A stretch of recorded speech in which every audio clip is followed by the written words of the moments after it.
In this video, I'm going to be talking about a technique that I use when I play solo RPGs called the Quantum Jewel. Now, I want to let everyone know at the end of the video, I have some fun announcements, so stay tuned for those, but I want to start with this technique. Now, a few years ago, there was a big buzz on the internet about the Quantum Ogre and the idea of whether or not this regular traditional role-playing technique that dungeon masters and game masters use is a good technique or a bad technique. If you don't know, the Quantum Ogre is the idea that the game master creates an encounter for the players, maybe an ogre encounter. And the game master has that encounter ready to go.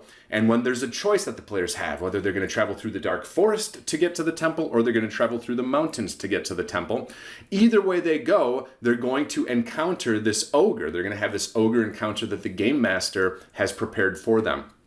I personally like to use this technique as a game master because it allows me to spend more time creating good, fun encounters and less time having to react to the crazy stuff that my players do sometimes. And if done well, players have no idea when it happens. I would venture to guess that most of the time players, even the ones who complain about this technique that traditional game masters use, don't even realize it's being used. Like all things though, if the technique is used poorly, it's not a good technique. But if used well, it's better than having to come up with things on the fly more often than not. So that's what the Quantum Ogre is. What is the Quantum Jewel? Well, the Quantum Jewel, when you play solo role-playing games, is something very, very similar. The idea is, if you know that eventually your character will find something, for example, a jewel, maybe the blue jewel that their mother had, that their mother lost when the player character became an orphan, and it's really the only memory that the character has of their orphan mom, and they've been searching it for their whole lives. Well, why would you have that in the story if they'd never find it, right? So the point of the Quantum Jewel is it's something that you know is going to happen or something you know that you're going to find. You just don't know where. Just like the Quantum Ogre, it's basically an encounter that is prepared. You just don't know when it's going to happen. And so I use this a lot when I play solo RPGs because I have these story hooks and these backgrounds for my solo characters, and they need to pay dividends at some point in the game for the story. I just don't know when it's going to happen. So with the Quantum Jewel example, with the blue jewel, my character's trying to find it. They're searching high and low. You know, they heard a rumor about this blue jewel at a temple, so maybe they go and they work their way and clear out the temple and get to the big treasure chest at the end of the temple, and they open it up, and I get to decide, okay, is the jewel, the blue jewel, in there? Usually what I do is I roll a 20-sided dice, and then I say if it's 20 or higher, they found the blue jewel, but they get to add the total amount of places that they've searched the blue jewel, and the blue jewel hasn't been there. And so maybe this first temple, they roll a 20-sided dice, +0 because it's the first place they've searched, and they get a 12. Okay, there's no blue jewel there. Next, they go to the thieves' den in the nearby city. They know that their mom has passed through there in the past, and maybe it was stolen. So they work their way into the thieves' den and find out a little bit about it, and they're able to eventually get a look at the main vault of the thieves' treasure. Okay, is the blue jewel in here? They roll a 20-sided dice. It's a 7 + 1 because we've searched 2 places. No, it's not in there. Okay, well, we heard of some sort of troll in the forest that likes to hoard treasure. Maybe the blue jewel is there because their mom had to have passed through the forest at some point. Okay, so then they fight the troll, they look in the troll's treasure, and they roll an 18. 18 plus the 2 places that they've searched already means they've found the blue jewel, and then that part of the story can happen, the part of the story that I've been waiting for to accomplish this entire time. And that is how I use this technique of the Quantum Jewel. It's oftentimes something that my characters are searching for. It's one of the main quests, the main drivers of the story.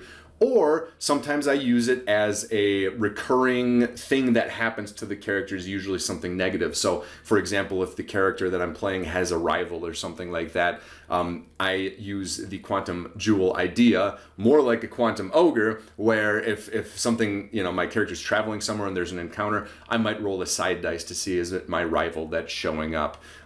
Same thing can happen if your character's cursed or if a demon is chasing them. Really, any story moment that you know is going to happen, you just don't know when, you can use this Quantum Jewel idea where you just roll a dice. If the dice say no, it didn't happen, then the next time you roll the dice to see if this story event happens, you add 1 and then add 2 and add 3 every single time you do it. I find it's a really, really great way to keep your character to have more and more adventures while allowing the dice to decide when this important event is going to happen for your story. So that's the Quantum Jewel idea that I've been using for a while. I wanted to share it with all of you, very similar to the Quantum Ogre back with traditional RPGs. Please let me know in the comments below, what are your thoughts about it? Is this something you use? Is this something you've heard about? Do you call it something else? I'm always curious what the nomenclature that people have are for solo RPGs, since generally they're solo activities. So I like to hear what other people talk about and the language they use around it. Now for my 3 announcements. Number 1, my YouTube channel has gotten to 2,000 followers. Thank you so much. It's so cool. I was hovering around like 1,998 for like 2 weeks. It was kind of funny to watch, and then it shot up past that with my last video. So thank you so much for subscribing. I really appreciate that. If you aren't subscribed, consider subscribing. I like to do a lot of solo videos. I do top 10 videos, and I do other videos as well. So thank you. Because of that, this leads into my second announcement. July, I'm going to turn into Content Week, kind of in celebration for my channel getting up to 2,000 subscribers. What is Content Week? Basically, it's a way for me to write more blog posts, me to post more videos. I'm hoping, and I say this with my fingers crossed, that I can get 2 videos out a week in the month of July, except for maybe that first week, because I live in the US and we have the 4th of July that first week. But I have a lot of ideas that I just haven't gotten to yet. A lot of top 10 lists that I'm working on right now. I have a big stack of books over there. I'm not going to show you, but it's off camera. And things like best top 10 fantasy tables, top 10 space tables, top 10 monsters, top 10 maps. I want to go through and just kind of share. I'm definitely not the most read person in role-playing games, but I have read a lot, and I want to share what my favorites are across all the games and books that I've read. And so I want to share those videos with all of you. So I'm excited for the next month. I have a lot of really cool ideas, and I hope there are some videos that you'll enjoy. I'm also going to be doing some experimental videos. There's a few different ideas that I've had that I don't know if they're going to work. So I will put those in with the channel as well, just to kind of see if people like it, if people don't like it. And definitely let me know in the comments below as we get to those, what your thoughts are. And then finally, a game I designed, Fantasy Civ Solo. I did a video about it last week. It is out, available for you. I'll put the links down below. Check it out if you're interested in playing a solo fantasy civilization style 4X game. It's a print and play, so you got to print out 3 pieces of paper, the map, the history sheet, and the character sheet, or I guess the civilization sheet, and then you're up and running and playing. So thank you so much for watching. I look forward to sharing a bunch of videos with you over the next month, and I'll see you in the next video.